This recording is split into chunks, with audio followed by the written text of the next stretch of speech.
กินอมกินเบิดแซ่บป่ะ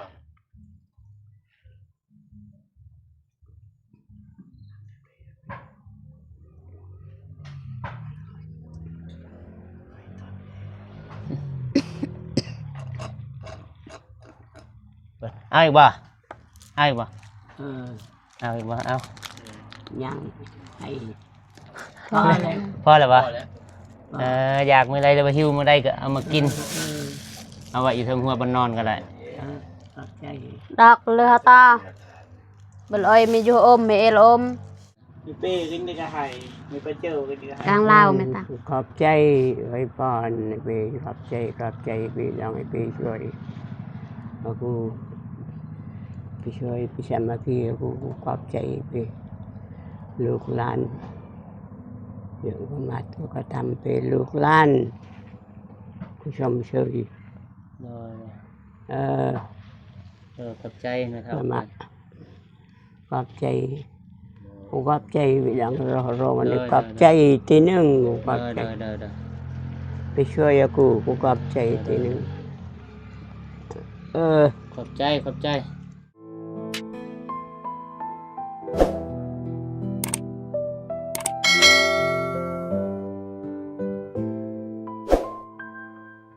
โอเคเนาะพี่น้องตัดภาพมาอยู่ที่บ้านแบงเมืองละมามแขวงเสกองเนาะหรือว่าพานแดนจากทะแตงมาต่างเมืองก็คือเมืองละมามเนาะบ่าวฝนก็เคยได้มาเทื่อนึงแหละกับทีมงาน ทางบ่าวเจ็บบ่าวนุ่งแล้วก็บ่าวตูนเนาะก่อนสิไปหาเนาะบ่าวฝนแล้วก็ทีมงานก็ว่าสิมาหาทางแม่เฒ่าเพิ่นมาเยี่ยมมายามทางแม่เฒ่าที่ว่าบ่าวเจ็บเคยได้ถ่ายนี่ว่าได้อัปเดตให้เบิ่งนั่นเนาะพี่น้องก่อนสิไปหาก็กราบทักทายสบายดีเด้อสวัสดีพ่อพี่น้องเบิดสุขคนบ่อยู่ในและก็ต่างประเทศก็ยินดีต้อนรับเข้าสู่ช่องบ่าวฝนเราไต่คือเก่าคือเดิมเนาะ แต่ว่ามื้อนี้พิเศษเนาะน้องบองเพิ่นก็ได้มานำมาเป็นมือกลองให้เบ้าตูนเป็นครั้งแรกอยู่ที่บ้านแบงเอาไปจะได้บ่าวฝนก็สิไปอัปเดตหรือว่าสิไปไทยเบิ่งเนาะแม่เฒ่าเพราะบ่าวฝนก็บ่เคยมาอัปเดตแม่เฒ่าจักเทื่อมื้อนี้เป็นมื้อแรกแล้วก็มื้อทำอิฐเอาไปเบิ่งไปชมกันนะพี่น้องไปพี่น้องตอนนี้ก็ตัดภาพมาที่บ่าวอนุ่งสบายดีอ่ะเลยมาบ้านแบงบ่เลยเมืองละมามแขวงสิกองบริเวณเมืองท่าแตงขาดมาเมืองหรือว่าต่างเมืองเนาะนี่แล้วแดนแม่นแดนสายแดนแดนกับแกงสิกองบ้านแดงเนาะมาทางไม่เท่า F4 วะมีไอ้บ้านแดงเนี่ยแม่นชัวร์ป่ะจังหวัดไปตามไปกับบุญไปบ่อเจี๊ยบหาบุญมี MC ครับ MC บ่อเจี๊ยบร้ายเด้อไปหาในเขาป่ะแม่เดียวคนละบ่เจ็บเคยไปล่ะสิให้เพิ่นพาไป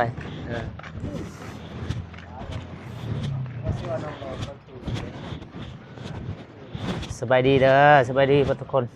สบายดีเด้อ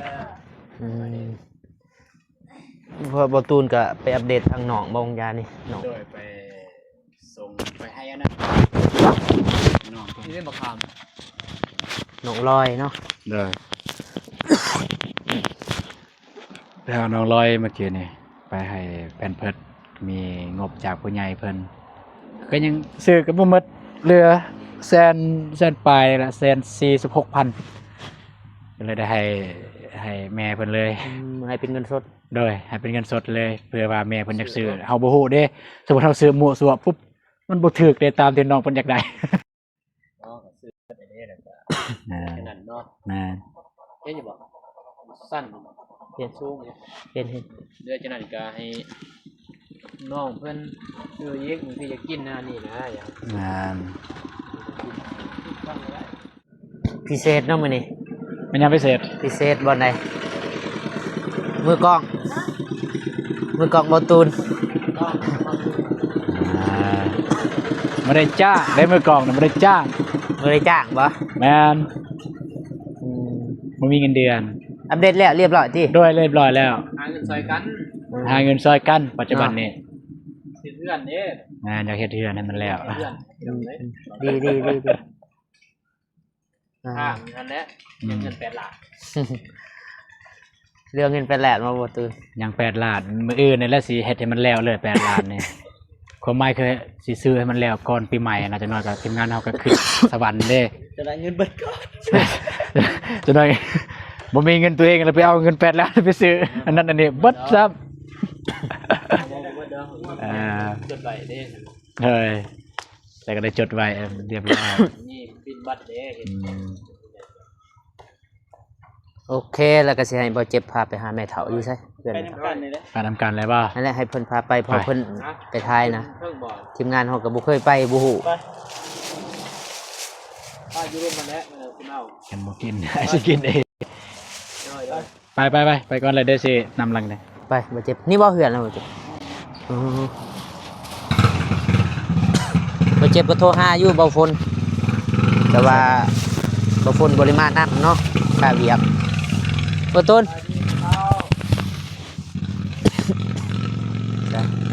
ไปอยู่หั่นบ่ ยังบ่ได้ ไปเข้าไปสบายดีเด้อแม่เฒ่า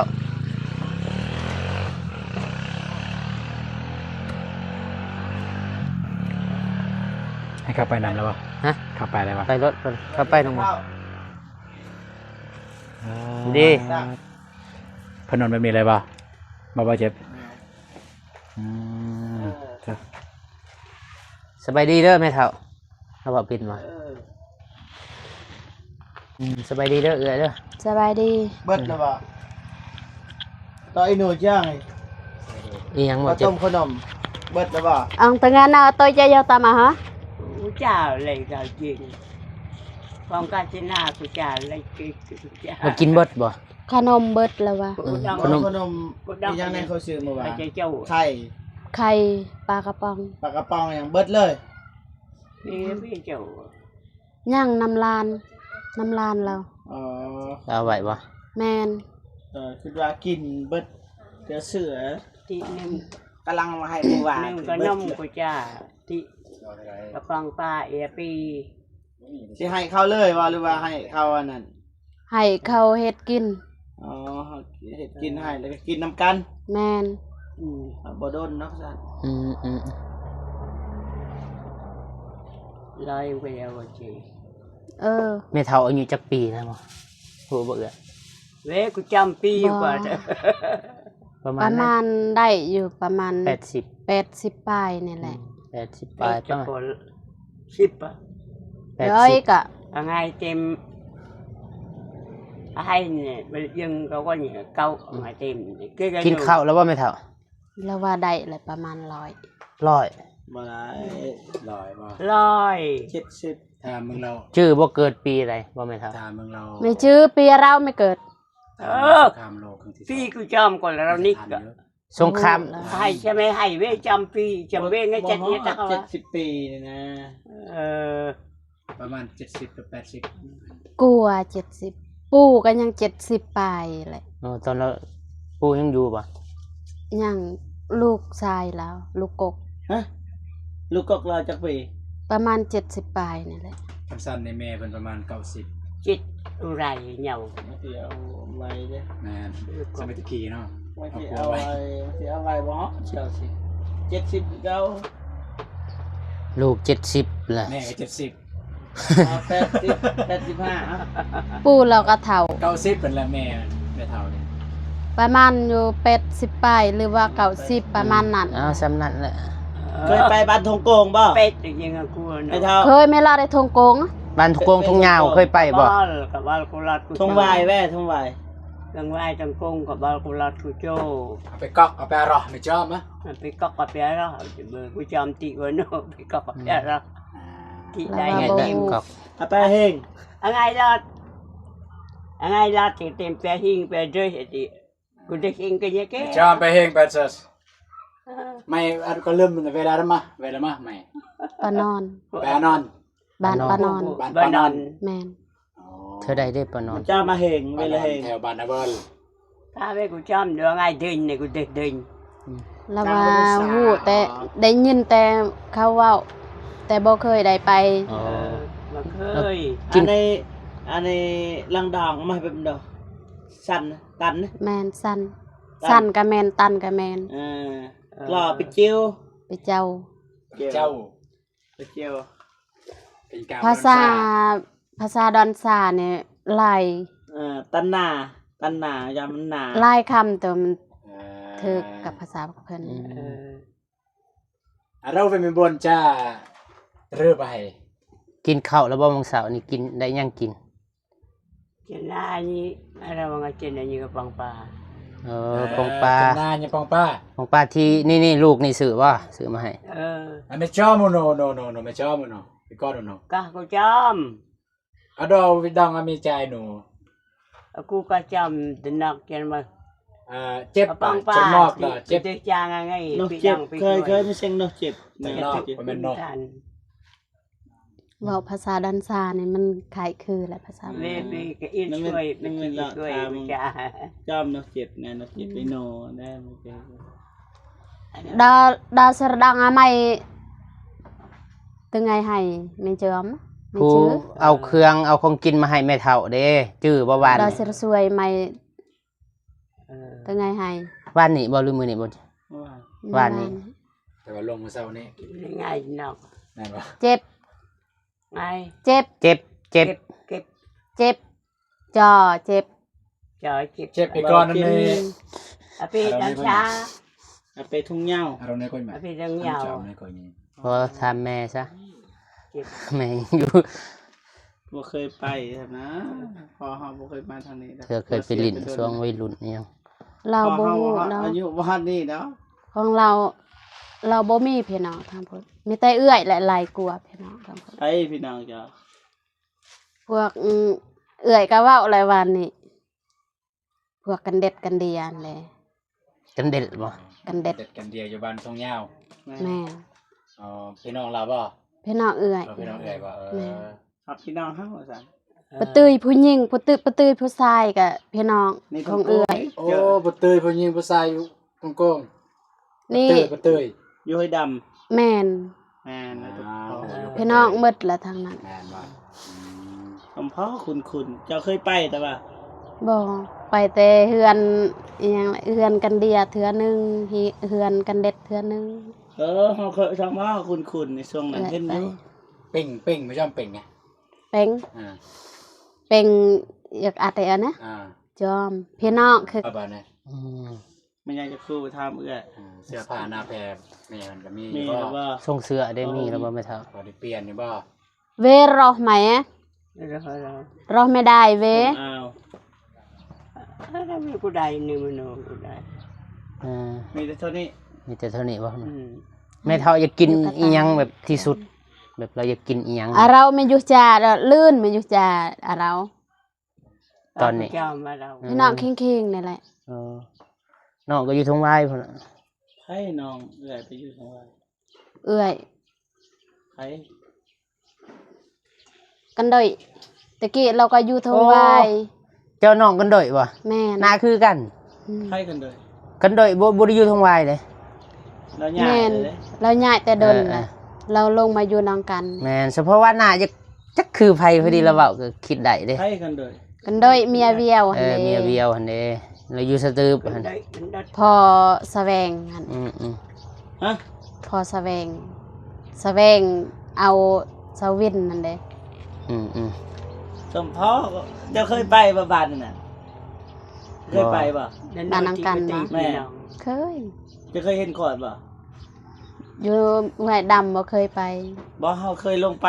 สมพ่อคุณเพราะว่าแสวงเอาวิน แม่น อ้ายเฮานี่เอาวอด วอด แต่ว่าเราเสียแล้วเดี๋ยวนี้ โอ้ ชื่อ ยิน บ่ อยู่ยินอยู่ ยินบ่ เขาเราช่วงเดือน11เอื้อยก็ไป โอเคดีน่าไปยุ่ง ให้พวกขาดการ2ทิศเอื้อยไปเก็บกระเพารับจ้าง อยู่ใส่เพื่อนไผ เพื่อนเอื้อย ไม่แสวงนี่เอ้ยเจ้า แม่นเอื้อยเข่งๆนี่แหละ เป็นพี่น้อง เอื้อยเนี่ยเป็นลูกหลา แม่น แต่ว่าเอื้อยอันนั้นอยากใหญ่กว่าอีก ตุ้ยเอาเสียอธิบายให้ฟังอีกลูกเอื้อยเจ้านี่เอาวินแม่นบ่ แม่น แต่ว่าอ้ายเฮานี่อ้ายแจ้งนี่ไปเอาวอด แม่น อ้ายคิงๆบ่ อ้ายคิงๆนี่ โอ้ ตอนนี้เขาก็อยู่เฮือนอ้ายเฮานี่อยู่เฮือนอ้ายก่อน โอ้ อ้ายผู้นั้นแต่ว่าเมียละแต่ก่อนเราอยู่กับเมียแต่ว่าเมียเราเสียเฮาก็ไปนอนกับอ้าย เออ รู้จักบ่บ่ โอ้ น้องวิทย์นั่นแหละ โอ้ แสดงว่าพี่น้องนะมันจะบอกไปดนเนี่ยเอามาไปดน ตอนบุญตะเรียน้องลงอยู่บ่เพื่อนพวกเวนน่ะ อ่ะ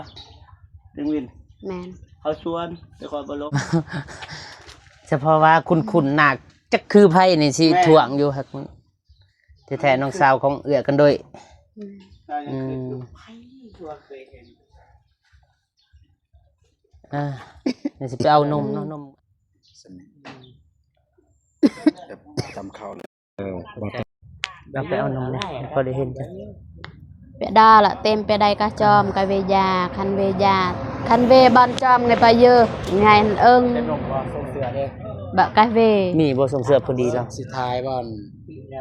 บ่ได้ ยังไปหาบ่อนเรียนแม่น้องไม่ลอย บ่มีแต่ให้อ้ายนมเพิ่นทายเดี๋ยวไปทายอยู่พุ่นอีกคันทันก็สิไปหาพุ่นแหละน้องเดิมบ่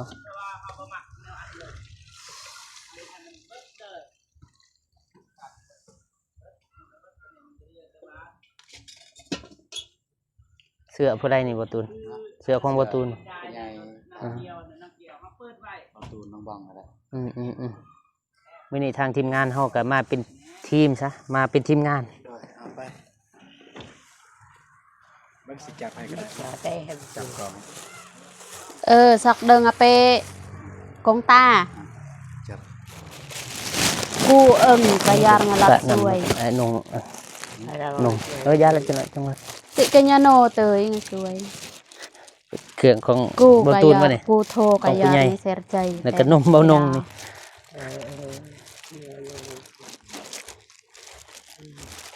ใส่ได้อยู่บ่แม่เฒ่าเครื่องแบบนี้เราเคยใช้บ่ จอม อันนี้ มัน นม ได้ เด้อ รอ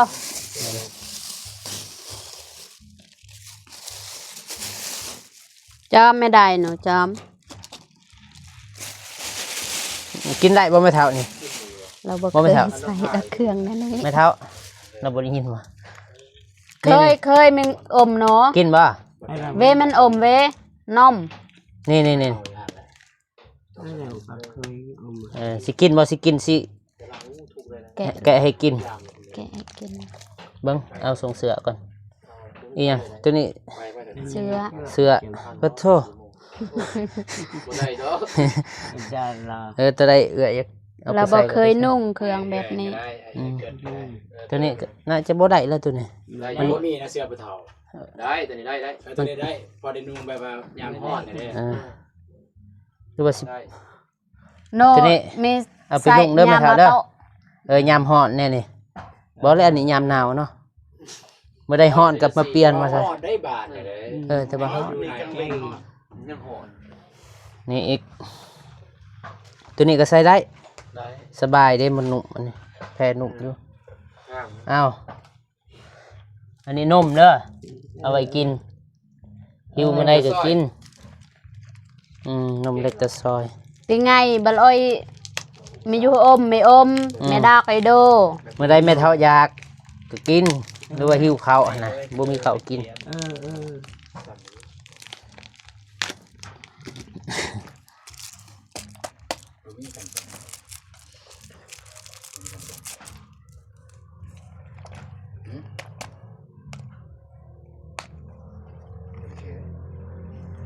อ้าวกิน อม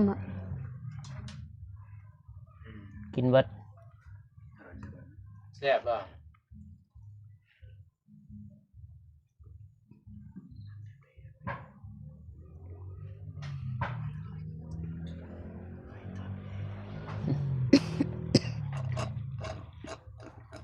เบิดเอาอีกบ่เอาอีกบ่ เออ เอาอีกบ่เอา ยังให้ พอแล้ว พอแล้วบ่ พอแล้ว อยากมื้อใดหรือว่าหิวมื้อใดก็เอามากินเอาไว้อยู่เทิงหัวบนนอนก็ได้ ใจ ดอกเลยฮะตาบัลอ้อยมีอยู่อมไม่เอลอม เอาไว้เด้อ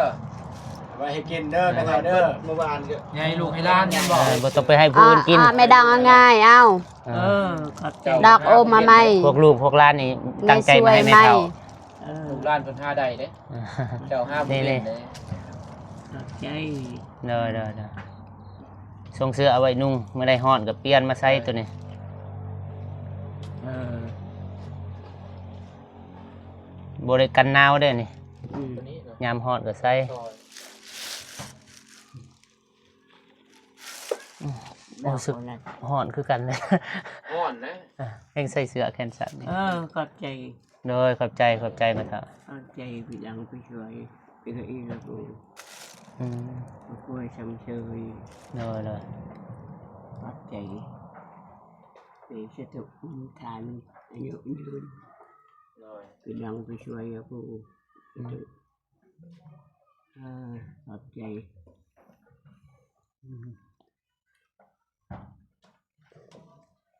โดย อายุยืน โดย เวลาพี่โจสนุกสบายตักการลาสนุกสบาย ใส่ผู้เฒ่าในได้บุญ มันจะขาขายใจกิน โดย อวยพรนะ แสน จะเอาเรารักษาเฮา จะถูกเออ โดยแม่เฒ่าก็คือกัน เออ อายุมันควันยืน เออ เป็นโฮมโพโฮมใส่ให้ลูกให้หลานดนเด้อโดย เป็นลูกหลานจะถูกอายุยืนนี่ไปลูกหลานไปมาขาขายใจกิน เอ้ยโด กิ น นเองจะถูก โดยขอบใจแม่เฒ่า ลูกหลานสิกลับเด้อบัดนี้ โดย ขอบใจปีดังกูรอ ได้ ทุกที่กูขอบใจ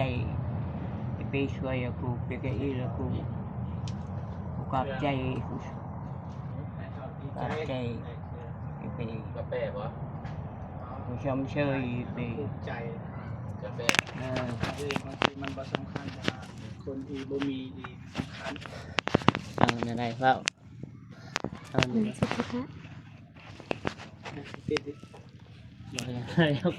ให้เราว่า ให้พรเด้ ให้พรเอาให้พรเบิดทุกคนนั่นแหละ ไล่ไว้พรหายไปดาว อ่า พี่เป้กินได้ก็ให้ไม่ไปเจอกันดีก็ให้ กลางลาวไหมตา ขอบใจไว้พรไปขอบใจไปยังไปช่วยกูไปช่วยไปแชมมาที่กูขอบใจไปลูกหลานเดี๋ยวก็มาตัวก็ทำเป็นลูกหลานกูชมเชย โดย เออ ขอบใจนะครับ ประมาณขอบใจกูขอบใจไปยังรอมันขอบใจทีหนึ่งกูขอบใจ เด้อ ไปช่วยกูขอบใจทีหนึ่งเออ ขอบใจ ขอบใจ พอแล้วพวกร้านสิเมื่อก่อนมื้อหน้ามื้อเนิ่นมาเยี่ยมมายามอีก เออเมื่อดี โดย เมื่อดีสบายสนุก มื้อหน้ามายามอีกเด้อ เออ อันนมพันเอาไว้กินคิวตอนไรก็กินบ่ต้องให้คนอื่นกินเด้อแม่เฒ่าเด้อ ดังง่ายเอ้าดอกโอมมาไหม เด้อ ไงก็อีละไหม ขอบใจ เออ ขอบใจเด้อเด้อ ขอบใจคือกันเลยดอกว่าสับอะไร ทองอุกสิว่า ทองอุก พอแล้วไปตลาดนะกินพอเด้อกินแล้วขาย เนี่ยหมอคักมือกล่องอันนี้ นี่มือกล่องทั้ง ไก่ติว่าไก่จับโอ้ นี่นะซื่อๆมันจัง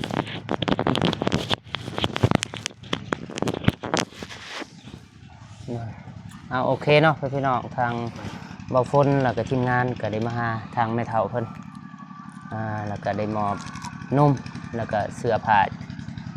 ที่ว่าผู้ใหญ่ใจบุญทางโบตูนมอบให้โบตูนแล้วก็ทางทีมงานเฮาก็ได้มามอบให้แม่เฒ่าตูนกับน้องบองโดย เป็นส่วนเบาลง โอ้โดยแล้วก็ ได้มอบให้แม่เฒ่าไปทีครับฮอดแล้วพี่น้องมีแต่ว่าทางทีมงานหรือว่าทางบ่ฝนก็สิไปใช้ต่อบัดนี้ ครับ กลับบ่ อืม บ่ฝนก็สิขอจบคลิปเนาะคนอื่นหมดบ่ฝนก็บ่ขอบใจคุณยายใจบุญ FC ทุกท่านที่เข้ามาเบิ่งมาติดตามมารับชมคลิปของบ่ฝนแล้วก็ทีมงานเบิดทุกคนบ่ฝนก็ขออวยพรให้คุณยายใจบุญ FC ทุกคนจงมีสุขภาพแข็งแรงความเจ็บบ่ให้ได้ความไข้บ่ให้มีบ่ให้ไปกับพี่บ่ให้หนีกับเพิ่นให้ร่ำให้รวยอายุมั่นขวัญยืนเด้อสาธุเอาโอเคเนาะพี่น้อง พักนะคำอวยพร บ่ฝนก็สิขอจบคลิปมีแต่ว่าไปติดตามเบิ่งคลิปต่อไปทางทีมงานเฮาสิอัปเดตแต่ว่าบ่ฝนก็บ่ทันรู้ว่าคลิปผู้ใดสิอัปเดตก่อนนะพี่น้องเอ้าบ่ฝนก็สิขอจบคลิปเพียงเท่านี้เนาะพอกันคลิปหน้าสำหรับคลิปนี้บ่ฝนขอกล่าวว่าสบายดีเด้อ น่าได้